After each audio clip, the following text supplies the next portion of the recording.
we will be recording this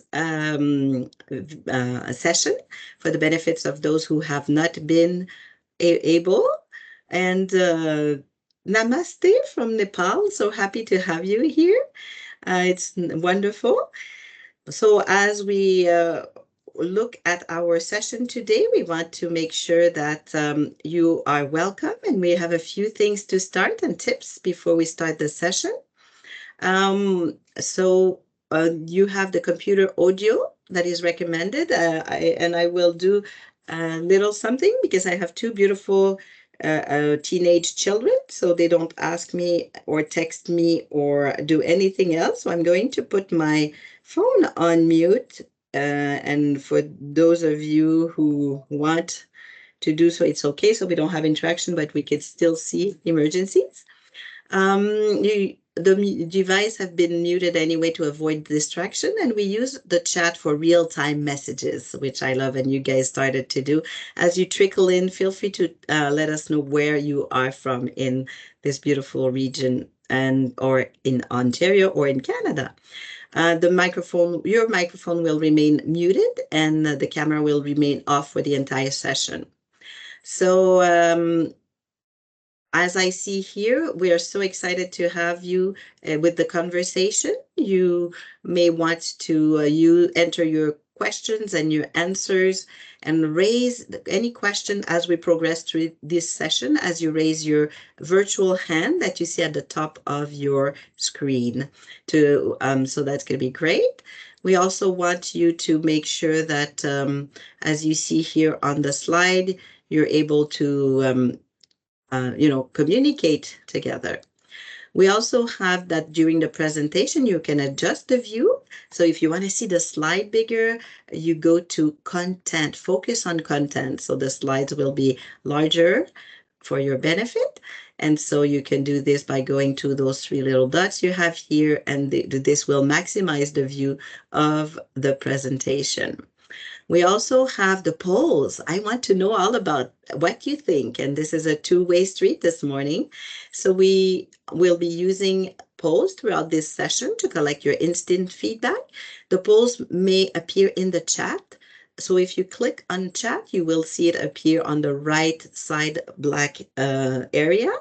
And they will pop up as well on your screen. Once you see you've answered the poll, you can click on the little X at the top of the box after choosing your answer, and then the poll will disappear from your screen, but it will remain into the chat. Let's say you haven't had time to do so. So as you see here, this is the icon for the chat to put it back here. So welcome, and my name is Esther Fleuribon. Why are we here today? Because we want to have our safety connection. Those goals are to stay in touch and virtually connects with industry peers. We are all representing many areas.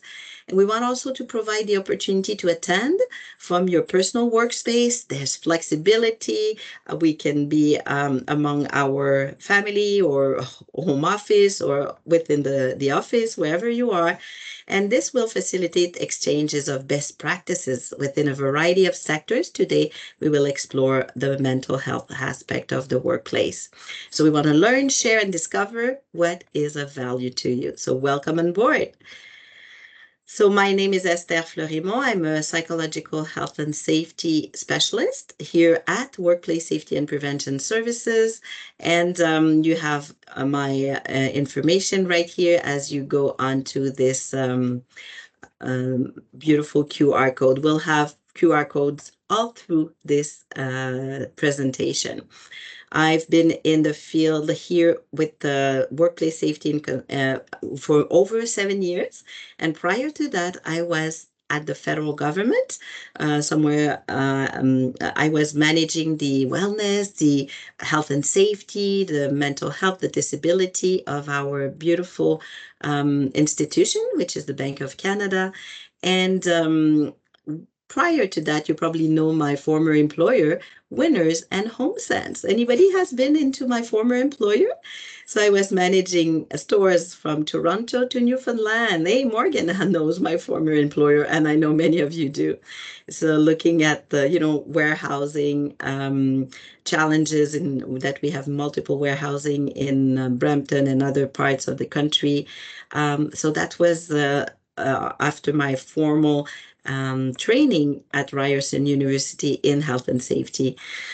So I come to you from the beautiful area of the unceded territory here in the National Capital Region, which we recognize that we are guests on this land, and we are so grateful for the Anishinaabe Nation for the opportunity to come, to live, to learn, and on their ancestral territories. And I want also to recognize that as an organization servicing people all over this beautiful country in Canada, as we've seen here in the chat, from Fort McMurray this morning to Montreal, we each live, work, and grow on the traditional territories of the First Nation, Métis, and Inuit people.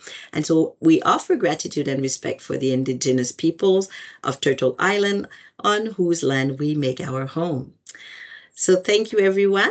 And let's dive into the subject of the roadmap to mental harm prevention. So when you saw this ad from WSPS to say, well, I'm curious to know if you had heard about this roadmap. We'll explore it this morning. You will be able to ask your questions in the chat. Please feel free to do as we go together on this journey. And you can ask me questions in French and English from my background. My mom is from France, from Lyon, and my dad is from the Caribbean. So here I am, a beautiful caramel baby born in Magog in Quebec. So let's embrace our morning. And just a curious question for you. I mean, I'm really curious to know, are you familiar with the roadmap? Have you ever looked at it before? I just want to gauge our audience here today.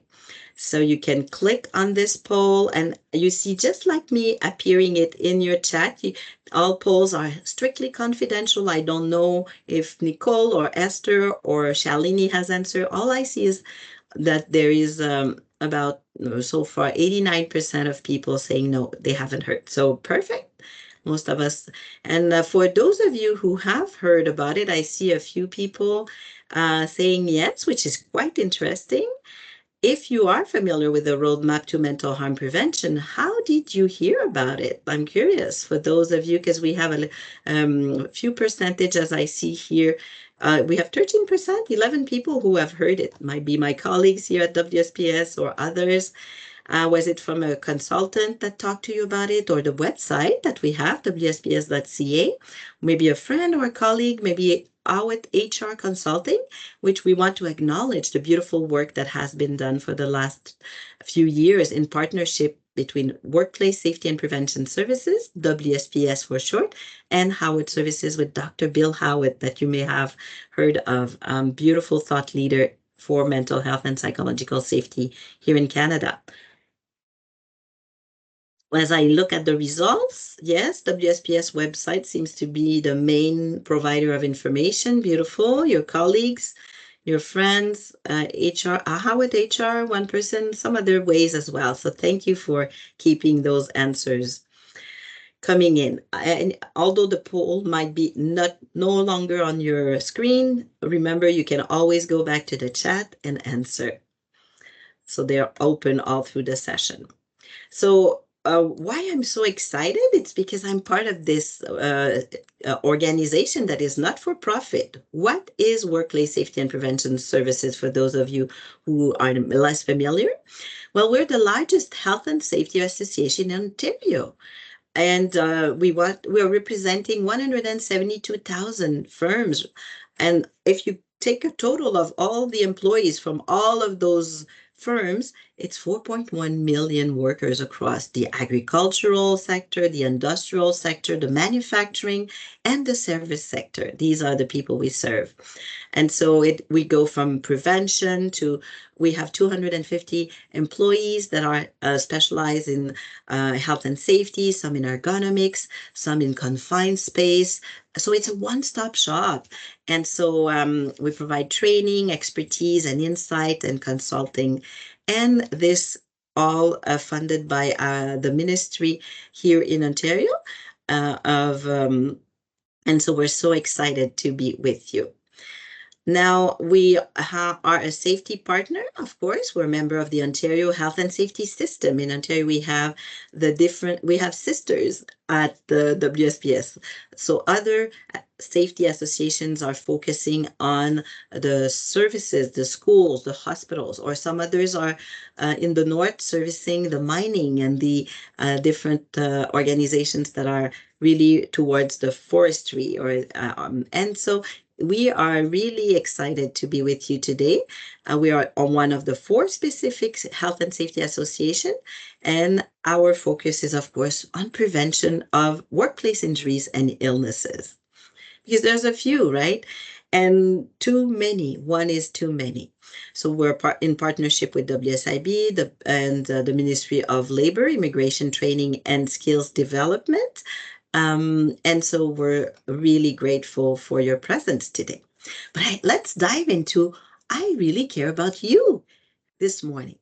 And when I talk about mental health, about psychological health and safety, we all have mental health, but it varies. Would you agree? Give me a thumbs up if it varies, right? Really, if you would compare it to a battery, a little bit like your phone battery, right? You probably charged your phone yesterday, and you would expect that, after you've charged it, it's fully charged. But it's the same for us. We need replenishing daily, just like physical safety. We need to have good food, sleep, good hygiene, exercise. So what is your battery today? Are you fully charged? It's going well wherever you are in Canada or in Ontario.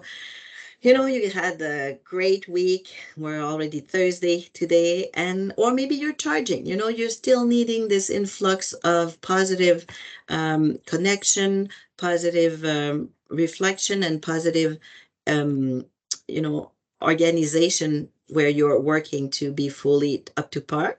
Maybe you're half full, and it's okay, but man, it's quite a week this week.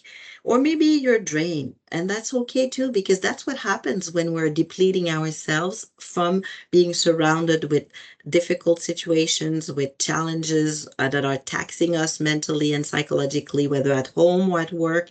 Or maybe you're completely empty. And if you are, I would certainly encourage you, please reach out to someone today if you feel completely emptied. Don't go through this alone. There's lots of resources. Talk to someone you trust at your work or outside your work to seek support and help, because it's normal and it's okay. And I see 88 answers, and I believe we have 137 people participating. So what about the others? I would love to hear from you everywhere. Keep coming. Go back to your chat if you haven't been able to answer. And I see 12%, 13% are charged, so this is fantastic. 26% are charging, so it's a work in progress. 44 are half full, and this is the average that we see in mental health research. People are, after all those years, we had a lot to go through with the pandemic and everything. Recovering from it seems sometimes even harder than the pandemic itself, isn't it? Thank you, Karen and Sonia, to answer here. So we also have people that are drained, and I see this a lot in my practice because it takes a lot to answer all the demands, both of our private life and our work life. And some of you are empty. And so I will send you at the end of this a list of resources as well, but we want to make sure that, as I said, reach out to someone today. So thank you for all for answering, and I see all of those here in the chat. This is really thank you for your candid answers, and I'm so glad to see now that we have additional answers on 98. But I would encourage all the other 39 remaining to participate. Now that we've done the poll, what is psychological safety in the workplace that we're going to talk about? What does it mean for you? Type it in the chat for me. What does it mean when Esther says, psychological safety for me? Let me share with you a definition that I really enjoy. Why? Because it's from Amy Edmondson. You might have heard her name. You can go on YouTube and look at her TED Talk. She's a researcher from Harvard Business School, professor, university, and she says, for Esther to have psychological safety is really a belief that Esther will not be punished or humiliated or for speaking up with ideas, questions, concerns, or mistake. And so this is pretty broad, right? That would be the ideal situation, whether you're in your family, whether you're at work. But what does it mean for you to have psychological safety? And do you have psychological safety, you think, right now at your work, following this definition, that you feel you can be yourself? You can really bring forward what you need, whether it's, as you said, for some of us who are half full and that we need more support or more help or more connections. And Salvina, okay, thank you for using the chat. Perfect. Thank you so much. So I would love to hear from you that if we don't have, though, if I have another question for you, it might be difficult to say, okay, what is psychological safety? But how does psychological distress shows itself at work? That's my question to you. It might be easier to say, okay, what does it look like when I don't have it? Is it that you display a lack of interest? You're like, I don't like what I do, but I gotta pay the mortgage, so I gotta do what I gotta do. Or maybe you see a colleague struggling and maybe they're changing their tone and volume or mood abruptly. And I believe you can pick any of those, select all that apply in this list. Or maybe it's withdrawing from interaction with coworker. You used to be, in the cafeteria at lunch, chatting with your colleagues, and now you're taking your lunch all by yourself in your office. You don't want to see anybody. Talking to people is exhausting, and you don't even know how you're going to make it at the end of the day because you've been either not well received, or maybe you've been bullied, or maybe you had people subtly harassing you, but not in the mean way like you see on TV. Just those little things like, oh, you were not provided what you needed to do to go to that meeting, or you feel excluded because you have a different opinion from the majority. And Shelley, I love what you said. Psychological safety assures that mistakes are not punitive, but rather used as education to ensure it doesn't happen in the future. I love what you said, Shelley. Not only mistakes are not punitive, but on the contrary, mistakes are welcome because they are seen as a propeller to learn, that everybody learn from them. So rather than to be belittled and ostracized, people are listening and saying, okay, this didn't work this time, but maybe we could do this way or this other way. Did you know that showing poor concentration as well? It might have other physical sources, but would you think it's one of the ways that somebody feels that they're struggling? Or someone could be also adopting a very rigid and inflexible attitude. This is my way or the highway. Do you have those people? No, I bet everybody's nice and really cooperative everywhere, wherever you are working, right? But in the odd case of you observe that, rather than saying this person is mean, let's explore. Maybe they're going through a lot.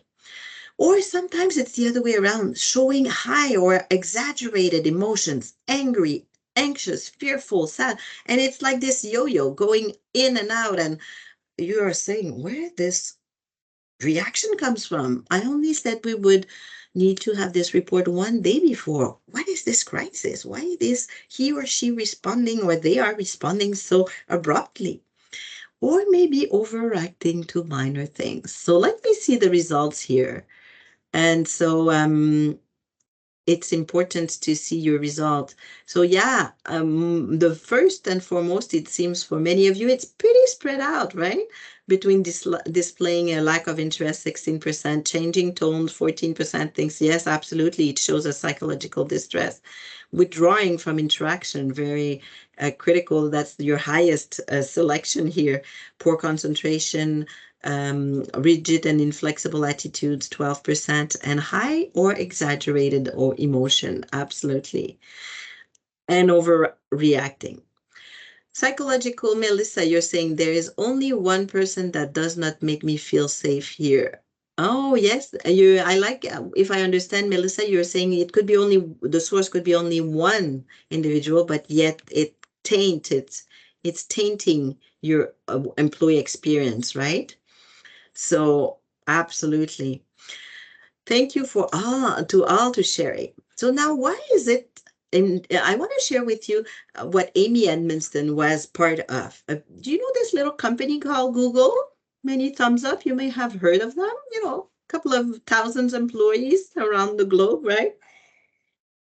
And for them, they wanted to know, we have, you know, people from the best universities, we hire, we pay well, we have this beautiful, we heard about Google with their couches and their beautiful, bar with, not alcohol, of course, but, whatever you want to, as snacks and foods and those nice physical areas where you have plants and luxurious comfy seats where people can partner. So they've put everything together, but yet Google was thinking, what makes a successful team? Because we see some pockets of people around the world that are extremely productive, that have innovation, that have success, that are bringing in new ideas. We pay them very good. They all are from the best universities, but what is the determining factor that some teams, if I take all the teams in California, some are extremely innovative and successful, some others are far less, yet the composition, is it because we put people talking about the same language together? Is it people that are maybe from the same culture? What is the determining factor? And so Google embarked on a comprehensive research on psychological health and safety, where they said, let's analyze 180 teams around the world over 2 years. What did they find, do you think? Was it the pay, like if they would pay them more? Was it the determining factor, you think, for having the most successful team? Well, they said, let's look at it. And so they found 5 crucial factors to create successful team, because they wanted to be the best in the world, right? And so they said, okay, we found there's dependability, of course, if I can depend on my team. There's the structure and clarity. Would you agree? If I know what my boss is telling me and I know where I'm going, what's my mission at Google, and the meaning, I know I'm making a difference. I'm creating all those products that people are enjoying all over the world, and the impact that they have. But yet, there was one larger factor, most important. What was it, do you think? Was it money? Was it more vacation?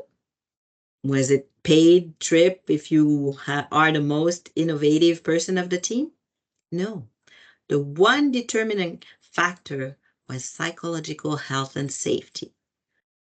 So it was amazing to see that within the teams where, remember my definition, people were able to be themselves, to bring ideas, to fail and to try again, and to be embraced and welcome and supported.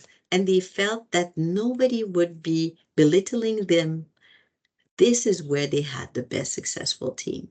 So I think it's interesting to see how research have continued to show over and over in this structure where we have to be very agile nowadays, right? We work with people often in virtual. I'm working virtually from the comfort of my home office here in the National Capital Region in Ottawa. And I rarely see the people that I have in my team.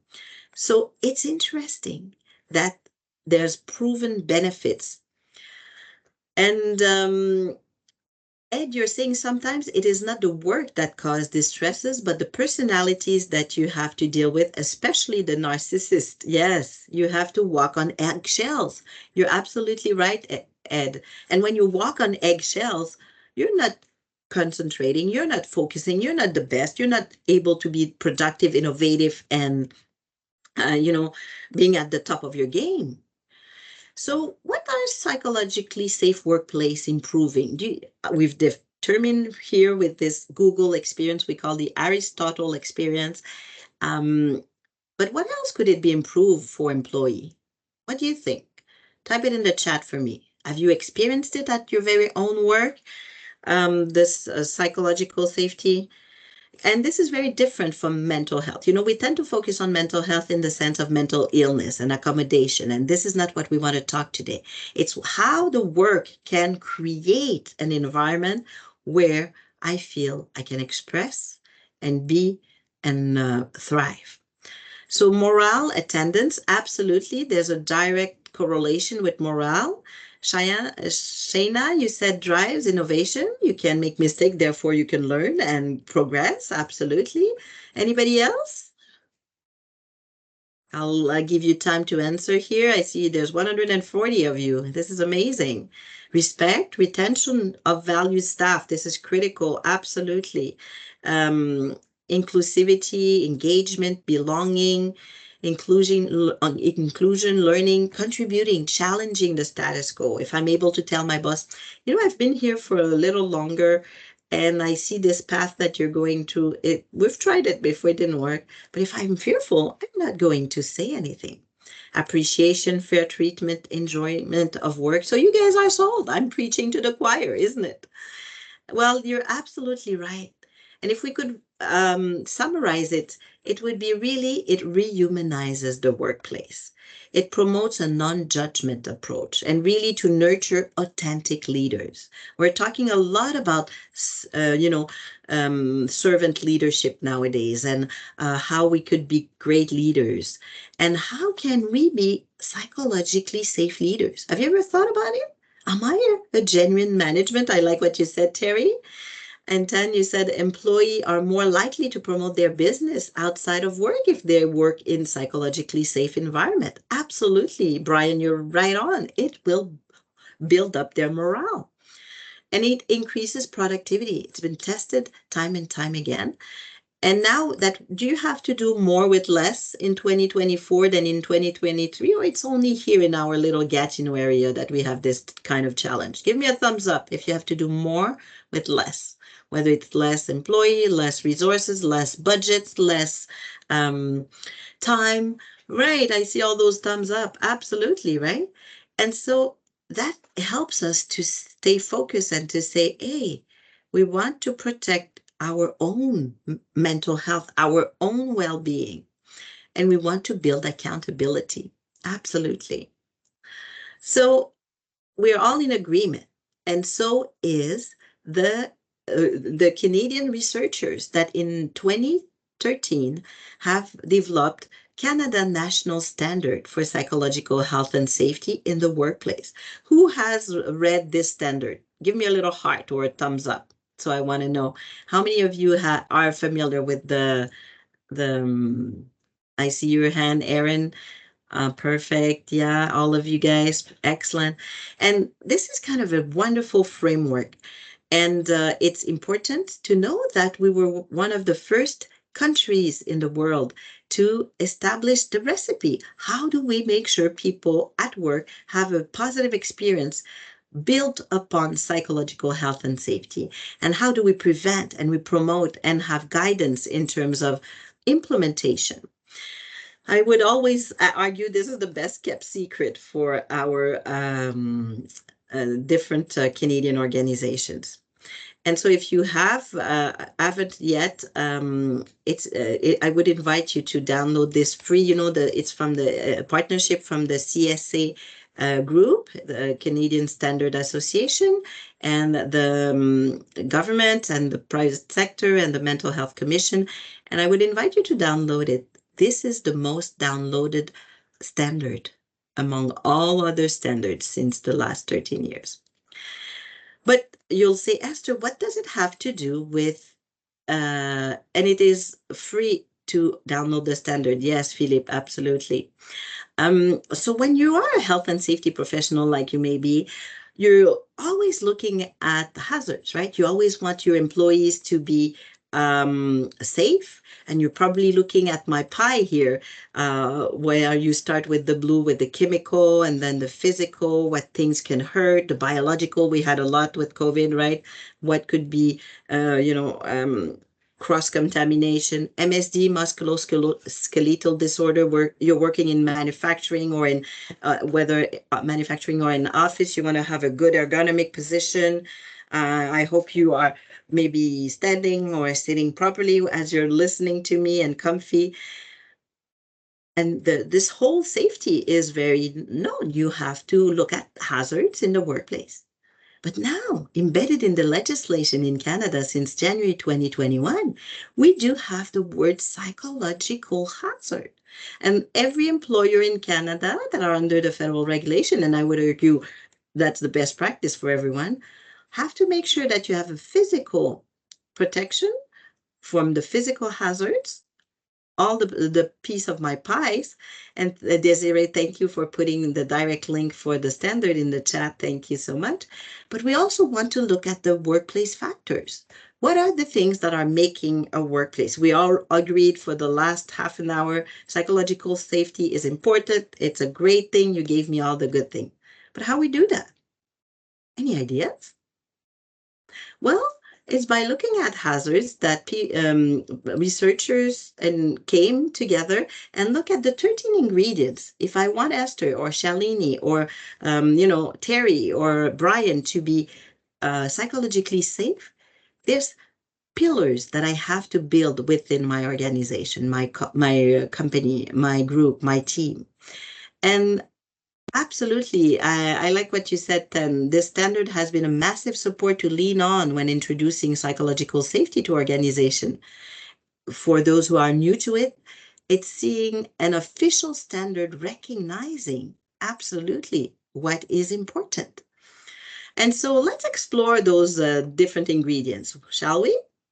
If we look at those those 13 factors, and we put a little plus. Did you see at the top of my slide here, 13 plus? Because of course it's an evolving field and there's additional factors that are added, such as inclusion and diversity and respect, things like that. So if we talk about organizational culture, what does it mean for you? What's an organizational culture that has psychological health and safety? Well, I would say that it's built on trust and that it's really somewhere that people can trust each other. If I had one word for each of those factors as we explore, but I'd love to hear from you. What about psychological and social support? What does it mean? Well, for me, an example would be, I'm struggling and I go to see my boss and I say, I'm really, really struggling, whether it's with my family or with my work, or I'm struggling with people here or with this work and this task. And I have the certainty that I will have support, that it's an open door, that I will not be judged, that I will not be pushed aside. Oh, Esther is so slow. She can't do that anymore. Or maybe she's too weak, and I'm not stigmatized. What about clear leadership and expectation? Tell me what would be one thing you've seen as a clear leadership and expectation. Is it important to know where you're going, where you fit within the puzzle of the work you're conducting? Or really, as long as the vice president or the president know, you're good to go. Yeah, transparent and consistent leadership, Erin, absolutely. It's to know that what I do matters and there's a clear path for me to do it. And of course, we have to be agile because priorities are changing, isn't it? But everything, as you see here in red, is civility and respect. Question for you. I'm doing a mini poll, but just here. Brian, I love what you say. It prevents frustration in understanding your own role. You know, I don't walk onto the turf of others. Civility and respect is also very, very impactful. It has an impact not only if I'm in a toxic environment where there's no respect. I'm really well paid, but I'm day in, day out subject to, impolite, inappropriate behaviors, bad wording, people belittling me. Well, civility and respect, if I put you in and in a work environment where you don't have it, where you're subject to a very, very difficult situation on a continuous basis, did you know that it has an impact on your physiological? Would you agree? Or am I pushing it too far? Will psychological challenges and a toxic environment affect your body? Yes or no? Yeah? Can I see those thumbs up? Yes, right. Brian agrees, Nicole as well. Most of you. It's proven that if I put you in a toxic environment or your employees or your different areas in your work, you will have heightened level of cardiac issues, heightened level of blood pressure, heightened level of stroke, and a shorter time span with a high quality of health, physical health. So it's fascinating to see how the environment where we work in has a direct impact on our longevity. Absolutely. And thank you for sharing, Tan, here about, what can cause a psychological overload at home and at work. Absolutely. Now, growth and development is really, do I see myself in 5 years where I am? Do I know where to go? Oops, I forgot about the psychological demand. What is that, Esther, you may ask?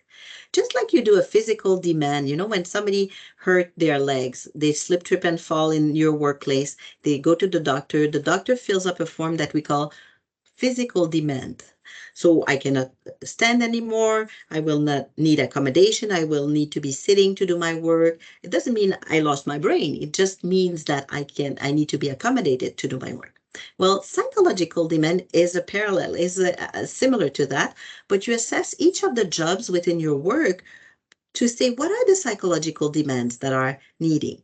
Do I need rapid decision making? Do I need, let's say I'm in a call center. Do I need to have empathy and, to be able to receive the callers? Do I need to have, to be fast paced? And psychological demand is a great exercise that I would invite you to look into for the start with one position where you see people are struggling within your work. And we offer that as well, psychological demand analysis at WSPS. But it's important to see not only what are the physical demands of a job, but the psychological that are, well, when you have to accommodate someone, it's important to know. If you just came back from grieving, from losing someone, you came back, you're okay now, but you were in a call center with very irate people, that might be not the best fit right now for you, because the psychological demands are taxing you day in, day out, and you're already vulnerable. And so it's important to see that recognition and reward doesn't mean that I doubled your pay. Recognition could be saying thank you right after you've done something and recognizing. Give me a little heart if you agree. Think about the last time somebody acknowledged your work. How did it feel? Good? Maybe it wasn't a check. Maybe it wasn't a gold watch. But the mere fact that you're recognizing someone has a true impact. Involvement and influence is not to say that you're becoming the new boss of the company and you're deciding everything. It's within your circle of influence. What is it that you can control? Are you allowed? Are you told about decisions? And are you allowed to have a conversation with people and with your boss or your colleagues or your people that are reporting to you, and be candid and open? Workload management. Wow, look at that. Everybody in this room probably would say in this virtual room that workload management might be a tough one these days. Engagement, do I see that I can continue to work here? I'm happy to wake up in the morning to come to that work. Balance is, nowadays we don't say, do I have balance between work and my personal life? It's almost like there's this mesh, particularly since more and more people are working from home. But how do I keep boundaries? How do I say this is time for me and my family, and this is time for my work? Psychological protection is that I know that I will be protected if I'm vulnerable. And of course, protection of the physical safety in green on the bottom right of my column here is the basic. If you know you're going to lose an arm or a leg or, an ear today at work, this is nowhere near a psychological space for you to work, because you don't even think you're going to bring back all your body parts to home. So of course I have a little quiz for you. Among those 13 factors that we've explored today, which ones, and you can pick as many as you want, are the most important for you right now? I would love to hear you guys. And you can think about you personally, if you're maybe self-employed, or you as your people working with you, for you, or around you, whatever is what you want. Excellent. I see all those great. And you can ask any questions in the chat. I'll let you monitor it, Emily, to see if you are there. And so as we're moving forward, yes, lots and lots of answers. I'll let you all answer, continue to do so. And it's already, I have a vested interest in your spine. So as you guys answered this poll, let's take some minute to relax our shoulders, to do some soft stretches, because we're always in the same, these stretches are really good for us because we're always in the same position to stretch. Yeah, I see you with my mind's eyes. Beautiful. You guys can stretch. I see you, Shalini and Melissa. Yeah, go ahead. And so beautiful. Let's see those results here. As you guys, there's already 90 people answering. I'm so excited. Keep bringing it on. So it seems the biggest one so far, recognition and reward. Interesting, 10% aligned with organizational culture, psychological social support, 10% as well. And so these are the top runners here, it seems, right? With 96 answers so far. 13% now, clear leadership and expectation. So your top 4 are clear leadership, organizational culture, civility, psychological and social support, and balance. And that's really resonating because, there's Shelley for you, culture and clear leadership, and Christine. Oh, it only allows you to choose one, really? Oh, I'm sorry about that, Christine. So you can come back to the poll and click again, maybe that might be a way. So very interesting, and this is really aligned with many. I do consulting for many organizations across Ontario, but I also share my knowledge and about the roadmap. And what we did at WSPS, we created a workplace factor toolkit. If you want to learn about each of the toolkit, we have a QR code here for you. All this information that I'm sharing with you is free. We developed that in partnership with the Conference Board of Canada, and of course, subsidized by the ministry here in Ontario. And so I would just be curious to see, are you able to access the web page with the QR code, and are you able to open the 13 factors? Because yes, perfect. So these are all kinds of links I would invite you to keep as within your areas of expertise. As we're looking now, perfect, as we're going into the 8 building blocks. So now we understand why it's important to have psychological safety. We know that we've built the roadmap onto the Canadian standard that we've alluded to, that you have. If you scroll up to your chat, you have the link provided by Desiree. And so what we said, okay, I'm a new company, or I have challenges, or I have different areas. Where do I start to apply this beautiful standard? It's nice and dandy, there's a lot of resources, but where do I start? So WSPS, in partnership with Bill Howitt and the Howitt HR, said, let's have 8 building blocks. But these are not necessarily linear blocks. You see the mental harm prevention, for those of you who can click in the chat as well, ready for you with the 13 factors, just in case your QR code didn't work. And so you see it's a roundabout. Who has roundabouts? I know here in Ontario, we do have a lot, right? You can get into a roundabout in a street from any points. And you see the center is really where you have the getting started in terms of, I want to implement psychological health and see, I don't really know where to start. This is what I should start with. So we've created the 3 first pillars. I call them like the foundation. What do I do? Then the support. What kind of support am I going to give the employees? Then the planning.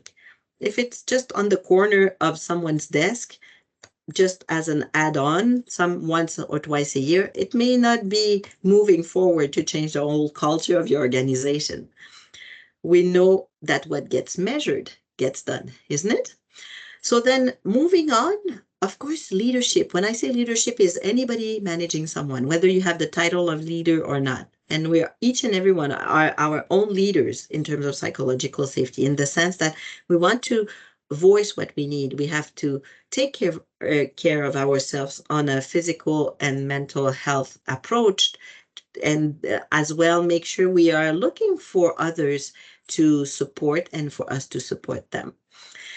And so the leadership is a component that you see in the blue on the top right of my screen. The culture, as we said, represented by a little stadium where we all are together, trusting each other. The connection. What are the meaningful connections in your life at work? Do you even have one that you fully trust, that you could confide in if you had a huge struggle at work? Yes or no? Anybody is lucky to have someone that they trust 100% at work? I do. And I feel privileged to have colleagues and people and friends. Yes, no, Leanne. Yes, Melissa. No, Cindy. Phillips. Yeah, it depends, right? It depends. But it's proven from research that if you have one strong, trustworthy connection at work, you will remain in your work. If you don't, your chances of departing are far greater. And then the other pillar, as you're gaining momentum in establishing a psychological health and safety environment, is prevention. How do I prevent the bullying? How do I prevent the harassment? How do I prevent the toxic environment? And of course, the top is the raising the bar. Once you've gone through all those building blocks, you reach the level where you have excellence, meaning not that you're perfect. It's a continuous work. It's a work in progress, but at least you know that you have a system in place, what we call a psychological health and safety management system, which is the goal of the Canadian standard. So let's dissect a little bit those, will you? So what we've done, we've created a free website where you will see each of those building blocks, and I'll get to how to register in a moment. And each of those building blocks are helping you to develop an action plan. What did we say? What gets measured gets done. So you want to start your assessment. Let's say you start with the building block number 1. You want to establish the organizational readiness. Is my organization even ready to get psychological safety as an approach, as a vision? Maybe it's not on your radar, and it's okay. Maybe it will be in a few years. But if it is, then am I allocating a budget? Am I looking at resources? And most importantly, is senior leadership buy-in present? Because we know if the boss agrees, then it gets done. But if not, we're spinning the wheels, isn't it? Building block number 2 is the support. So it's assessing what are the current support that you have for your employees. Type it in the chat. Maybe you have employee and assistance program at your work. That's the first thing to come in mind. That's one thing. But is there other things to prevent mental harm? Remember my hazard wheel? My brain is an organ, so I can destroy my brain, my psychological safety with the toxicity. That's what we call mental harm, mental injury, right? I'm hurting myself with the toxicity of the workplace. And so when it happens, where do I go? Is there a trustworthy person in HR? Do people know how to report harassment, bullying, or inappropriate behavior? Or are they fearful because there's no psychological safety? So maybe the boss is perpetrating these things. And the role model is, well, we've always done it.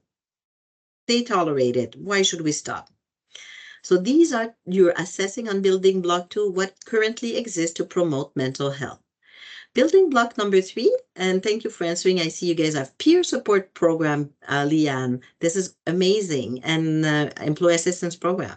Now, have you looked at the usage of your employee assistance program? Is people comfortable? Is your part-timer? Are your part-timers and contracts people? Do they have access to your employee assistance program, or it's only the full-time people? And if not, do you give them other resources? Because they may be struggling too. Then you're saying your supervisors and manager have some training, psychological first aid, harassment in the workplace. This is great. Melissa, you say you have a dialogue program. That seems fantastic. And so you do have an early intervention program, Christine. Absolutely. And Charlene, you have anonymous reporting. These are all tools part of the building block number 2 that are amazing. Buddy system for new employees, wellness room, mental health days, you name it. So you guys have already almost, I can say you're on building block 2. Now the planning. We need to decide what actions will you take to create a workplace mental health program and policies. Do you have a policy? Give me a thumbs up on psychological safety or on mental health in the workplace. I see some of you, yeah? That's a good starting point. Is it signed by the president or the highest authority? Is it shared with every new hire? Yes? Excellent. And so you see, with each of those building blocks that have been laid out for you in the, as you will get into the website, everything is broken down for you in easy steps to convey and to entertain and to adopt. Now you're moving on to gaining momentum. You've established the base, it's going well. So you want to build the building block number 4, a little bit like Ten was saying, for them, the supervisors and managers have received training. Question for you. Could you be a manager or a leader or a senior leader and have psychological health and safety distress? Could you? You may say, no, you're well paid for what you do. People respect you. You get the beautiful house. Of course. Yeah, absolutely, Nicole. Yes, it gets very, very lonely on the ivory tower at the top where all the decision making is being done. And so what is it that you do in your organization to support your leaders? Not only the managers and the supervisors, but what about the senior leadership?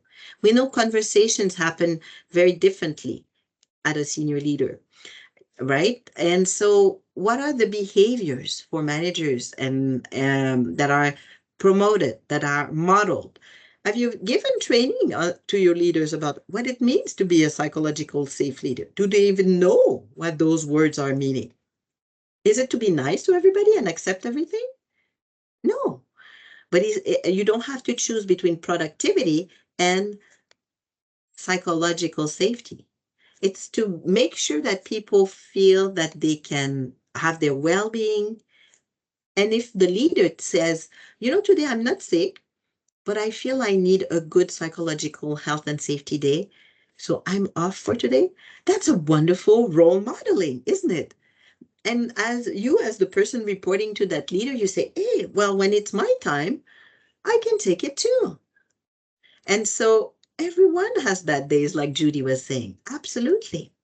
So what is it that you do to cater to your leaders? Very important. And building blocks number 5 is about the culture. So now you identify what specific action can be held to shape your workplace. What are we going to do to build trust? We know there's always a very big gap between, if I ask all your employees about, do I have a good environment where I feel mental health is promoted and psychological safety is embraced? You know, a survey regarding Canadians across this nation said when we ask the bosses and the leaders and the managers, they say, oh, yeah, we have all this that you guys told me about. We have the EAP, we have the wellness days, we have this, we have that. So 80% said, yes, we have a great mental health, psychological health, and safety environment. But when the question was posed to employees, what do you think was the percentage? Do you think it was 80%? Give me a percentage in the chat. Melissa, you're very generous with your 40.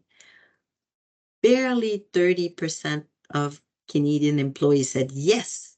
When the boss says, yes, I have a great mental health environment, we've promoted, we're good at psychological safety, only 30% of employees were saying, yes, we do have that.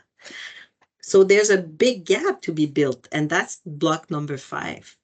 What do we do in our culture? And so that leads us to building block number 6 in the connection. How do you help your employees connect with one another? It used to be the wonderful, water cooler discussion. I would pass by you, Nicole and Rogers, and we would have a great discussion. But with this isolated way of working, we don't anymore. How are we making sure that we're training our managers to manage people virtually? Anybody has had a class or has thought about it? Salvina, I love what you said. Sometimes when the response is reach out to EAP, it feels minimized. You're right. EAP is not the solution for workplace psychological health and safety because it helps to support the person, but it doesn't fix the toxic environment, does it? I love what you said. Then you said manager need to do more than just saying we have an open door policy. You have to walk the talk. You're absolutely right. They need to actually open those doors, and encourage others to walk through them through their own actions. Loving it. And so what is it that you do? I'm coming back to my question. Name one thing that your organization has done to really make it an inclusive community, to reduce the risk of stigma, to reduce it might be a perceived isolation, but whether it's perceived or not, the loneliness is there. You know, I think one of the countries we need to inspire ourselves is Great Britain. They have a ministry at the government level for preventing loneliness. The cost of loneliness, particularly for the elderlies or people that are isolated, has a direct cost on your physical response. Loneliness has been seen as you're no longer compliant for your medication because you're lonely. You're no longer eating well because you're lonely. You're no longer nurturing your brain with positive activities, so you develop more Alzheimer. So, Brian, you have an inclusion committee. This is amazing. Aaron, you have a DEI, so I guess diversity, equity, and inclusion committee that plans some internal events. Perfect. What else is going around Canada? Put it in the chat for me. And as we're moving to the building block number 7, to take the action to proactively reduce the risk of workplace mental harm. Have you looked around as your workplace health and safety committee is doing their inspection? Not they will ask, how is your mental health today? This is not what we want, but if you have a struggle and you feel your environment is psychologically unsafe, do you know where to report it? Do you feel comfortable to reach out, and who do you reach out to? These are the types of questions that our mental health teams, our HR, our Joint Health and Safety Committee across the nation can do. Lucy, you have regular check-ins. Absolutely. And the final one here for our last but not least building block is you define how you will implement, sustain, and continually improve a psychological health and safety. So now it doesn't depend of Esther because she's the president of your organization. It's now embedded in your processes in your operation. And when you have a new change, a new machine, we don't only think about how is it going to hurt people physically. Oh, do I need a machine guarding because it may cut someone's hand? But we also think about what is it going to be the impact on the psychological health and safety of the person working with this new machine, with this new process, with this new environment. We're changing buildings, we're changing clients, we're having this new team, we're having this new way of evaluating. So this is now embedded in what you do. And for each of those building blocks, you create plans. So feel free to type any questions. So in a nutshell, really, Roadmap to Mental Harm Prevention, the ultimate purpose is providing you a free framework for any size employers. You have those 8 building blocks, you have those user-friendly tools, evidence-based, and because we've based it on analyzing and we've tested it in multiple areas, and they're based on the Canadian standard, which itself has been looked with the best strategies around the world. Researchers went to Great Britain, to Europe, to United States and other countries, and it helps you guide implementation. And how do we know it works? Because we've used it in multiple areas. We've all, in my consulting practice as well, I had the privilege to go to Kenya, to India, in New Delhi, and to South America and Uruguay and test those. And recently in December, I was in Australia where I was presenting our roadmap to the World Health Congress organized by the International Labour Organization, the ILO, under the United Nations. And so we know it works, but it takes efforts and it takes support. So you'll say, this is all nice and dandy, Esther, but where do I start? Well, we thought about that too. And here is the Roadmap Jumpstart Guide. So let me know if it works for you to get the QR code. So this is all available and free on the website. Thank you for the thumbs up for those of you. Excellent. So you have the roadmap to where you get all step by step. How do I start? Where do I focus? What do I do? What resource do I need? And so we even have it in French. For those of you, you can certainly make sure that we provide it to you. You can email me, and I'll put my email here at wsps.ca, esther.fleury@wsps.ca. We have it on the website. And so we want to bring you to that roadmap where for each of the building blocks, what do you get? Well, not only you get 1 hour video with Dr. Bill Howitt explaining you each building block, but you also get the PowerPoint in French and English for each of those building blocks. So let's say you decide next week to say, let me check it out, this building block foundation. We're really at the beginning, I think, let's see where it starts. So what do?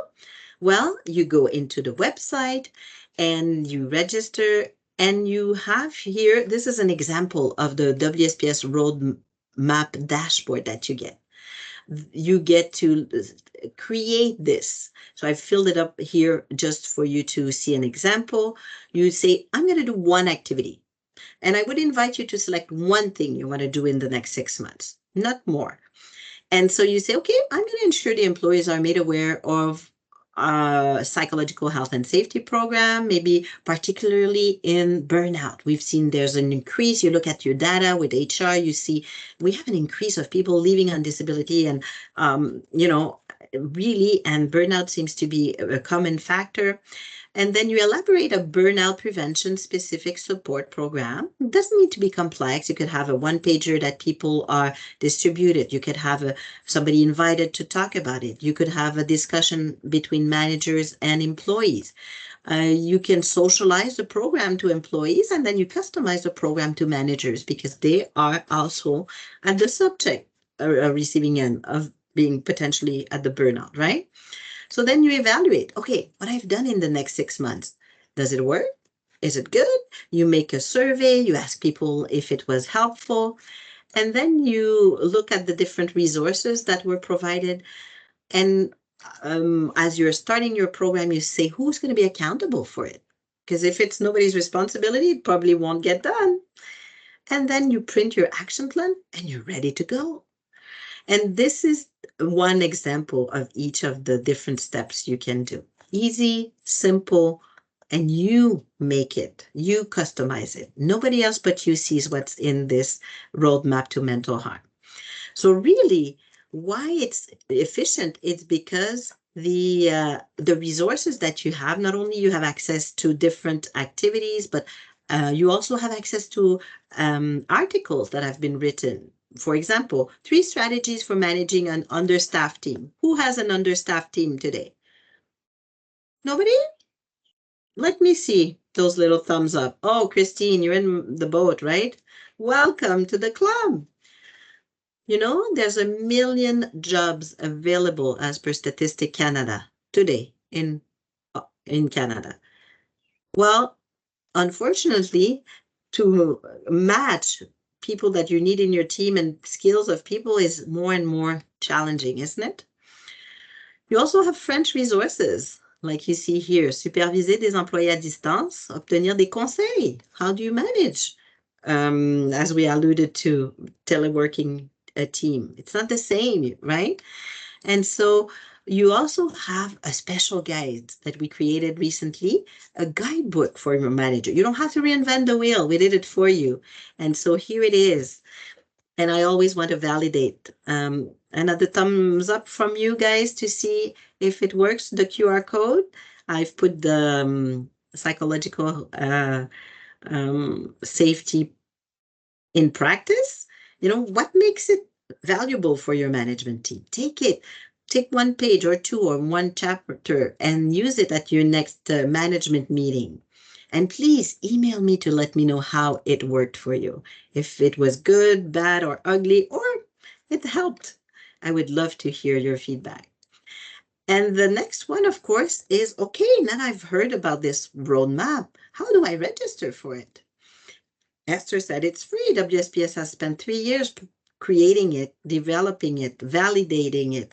We manage this with the University of Dalhousie in the East as well to have, we took different firms across Ontario. We tested them before to see what is their mental fitness index before they start. We did the program of building the roadmap and we tested them after, and each and every one of them increased their positive actual data sets in terms of psychological safety. And that was the employees telling us. So I see that it works for you, the roadmap to prevention. Where does it lead you? It leads you to the registration page where you create your profile, simple questions saying, you know, what's your company, and you have your very own access. I don't even have access to go in the background to see what you put in. Only you have it. So you could create like committee with psychological health and safety committee. Each of you have the same access. You can go in and create different action plans, use it, print it, share it, and that will help you to progress through the different 8 building blocks webinars that you will see. And so very easy, you get to the registration, you create your logging access, and here you are using this great mental harm prevention roadmap that is flexible, that will help you create strategies and action plans, and that you will be able to see. If you do it, many of you have employee engagement surveys, isn't it? So check out before, what is your employee engagement survey, and check out different factors that you have after a couple of, you know, let's say you decide for 2024, 2025, you want to look at the positive from adopting this roadmap. So it's a self-serve tool. And so we invite you, give it a try.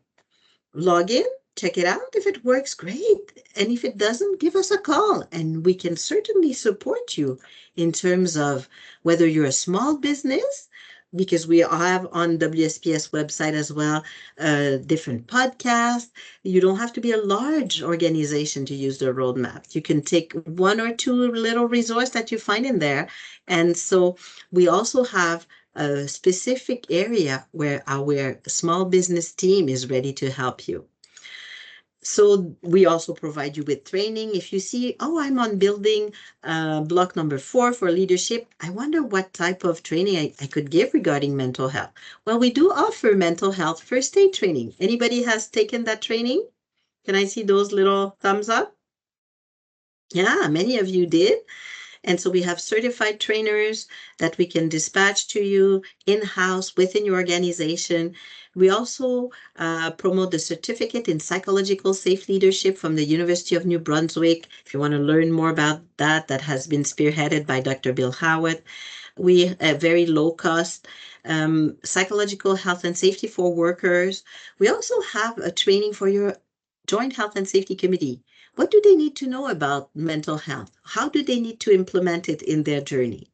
And we also have how managers should respond. So these are, and as well, we can provide you with consulting services. If you're more advanced in your journey, or if you're starting, you have people like me, that's what I do for a living, going within your organization and looking at what is already there, and maybe doing a gap analysis between what you want and what is currently. And we work together to implement those 8 building blocks. Because at the end of the day, we all want to be well, physically and psychologically when we leave our work, because we have great things to do. And so I hope, and if there's any question that you want to put it in the chat here. Does it work for you to go onto the mental health consulting page? Give me a thumbs up so I know it works for you anywhere you are in Canada. And you fill up the form there. Our customer service team will be happy to relay the information to our mental health, healthy workplace team. And so, don't reinvent the wheel. We know life is very complicated as it is. Let's not reinvent the wheel where you have resources like that have been proven, evidence-based, and that are right there at a click distance from you. Any questions so far? Because I would like you to type in the chat your questions as we reflect. After we've allocated another portion of this session for you to ask questions. When you're leaving this Safety Connection session, what will be one thing you think you could do to promote and support psychological safety at your very own workplace? Type it in the chat for me. I would love to see what it would be. Has it triggered questions, remarks, comments? And most importantly, if you would be so kind, if you've used the roadmap in the past, because I saw 11 people did know about it. Could you type your email in the chat so I would know? And I would love to get your feedback. Was it well working? Was it good? Or if you tried and you stopped using it, what was the reasons? And I would love to hear from you. So do I see the chat here? What's coming on? Emily, get familiar with what you liked here, get familiar with the standard and start conversation about the importance of psychological health and safety. That's something you want to bring. Excellent. Well, at least one person will do something, and I invite you to let me know what else would you do.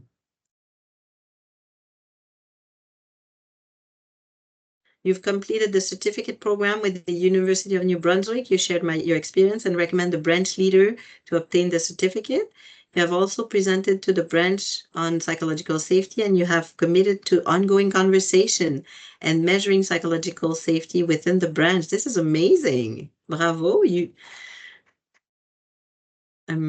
What else has been done for others? Like, where are you in the journey if we think about the different areas where you are? 10, you're in the process of rolling out a whole new program in April, May. So you will be reviewing your plan and comparing it against what we've talked about today. Excellent. Feel free to connect, right? With the, I'm going to bring back the previous page about the consulting. Feel free to reach out if you need support. You have it here. Nicole, you will compile information and you will present it at your management meeting to talk about implementation at the office. Beautiful. Shelley, as a health and safety member, to discuss this at your upcoming meeting and develop a starting point. This is a great point, Shelley. I would invite each and every one of you to make sure you add as a standing agenda for your health and safety committee meetings, psychological health and safety, because we're really good at looking at injuries and incidents and whoever got hurt, but we tend not to focus on the psychological health and safety hazards. And so this is something that I would invite each and every one of your committees to take on for this 2024 year. And at least if it's a standing agenda, that means it will remind members to chat about it and to assess it and to look at it. Melissa, you say going to start at the first step and move forward. Beautiful. Faith, you're saying bring it forward to management to develop the program in the workplace. Absolutely. And remember, baby steps. One thing you want to pick. There's no point to have a 29 list of priorities. I don't believe in that. One thing, you do it well, you're doing slowly but surely. And then at the end of the year, you can say, yes, we did that one thing. Whether it's if you don't have employee engagement survey, well, now you implement one. Or if you have a connection mechanism, oh, you've implemented one. Or whatever it is for you, one little thing that could be changed. If you have morning huddles within retail or within manufacturing, can we add psychological health and safety? You know, we tend in the operation, I remember being in the warehouse, you have the morning huddles and you ask, okay, what did work well? What are the sales? What are the productivity levels? Why don't we ask, is there anything that could be improved on the psychological health and safety for today? If each supervisor is asking that, we will make it normal. We will normalize the conversation. We will remove the stigma that if I pronounce the word psychological safety, oh, I must be somebody that needs a doctor or a psychologist. No, just like you go to the dentist regularly to have good care and good hygiene for your teeth, it's the same for psychological safety. You don't wait to have a problem with your tooth to go to the dentist. You go regularly. So it's the same for our mental health. Remember my slide about charging? And my question to you today is, what are you going to do today for yourself or this weekend to regenerate yourself for your own psychological health, your own mental health? Can I see those answers? Or maybe just give me a thumbs up. Do you take my challenge to you? I'm going to do one thing, not for the kids, not for the partner, not for the community, not for the soccer team, not for the teenagers, not for the church, not for the club, but for me. What is it that I'm going to do? I love Amanda. She's already thinking of taking time to read my book. Yes, absolutely. Yes. Volunteering locally, Melissa. What a beautiful way to give back and regenerate and rejuvenate. Absolutely. Take time to go to the gym, Leanne. Bravo. Anything else here? What is it that I'm going to do to promote and support psychological health and safety at your workplace? You are 116 people listening. I'm sure you have great ideas. Let's share them. This is the purpose of this safety connection. As we have a few more minutes, and put any question in the chat as well. If you don't feel comfortable again, I'm just reposting our contact here, and you are more than welcome to use the different connections you could have with the mental health consulting services. If you have a question, you can use that as well. It doesn't need to be that you want to have a full project done. Amanda, you continue to discuss in morning huddles, help to decrease the stigma. Bravo. Excellent. Alisa, going to play my weekly hockey game. Alisa, you're a pro. Beautiful. Anybody else going to do something either for themselves or for their team, or something you found that was really successful? And honestly, just saying the phrase psychological safety starts the conversation on what that means, Terry. Absolutely. Stay starting at the basic, back to the basic, I love to say. Then you see this month is awareness month for your condition. So you have an article that we'll be sharing on your company website, opening up about your own psychological health and preventing burnout. Bravo, then. This takes courage. Bravo. Absolutely. This is fantastic. So for those of you who have been with us this morning, it's been such a pleasure. We want to thank you on behalf of WSPS. It's been quite a journey. And, I'm remaining here for the next 10 minutes for any questions. And on behalf of Workplace Safety and Prevention Services, we're giving you back 10 minutes of your time to make sure you take care of yourself this very hour, 10 minutes to 12, to do something, either going outside, breath some fresh air, call someone you haven't talked to for a 10-minute conversation that is rejuvenating you, and making sure you are taken care of. Because if you don't know what you're doing your best, and you deserve to be treated well, to be recognized for it. And if you're struggling right now, I would certainly invite you to reach out to someone you trust. So take those 10 minutes that are granted back to you and use it for yourself. Because you know what? You are enough. Each and every one of you are doing enough. And sometimes it's good to give us a pat on the back. So remember, take your cell and put what you're going to do, an appointment with yourself this weekend. So on behalf of WSPS, thank you, au revoir et merci.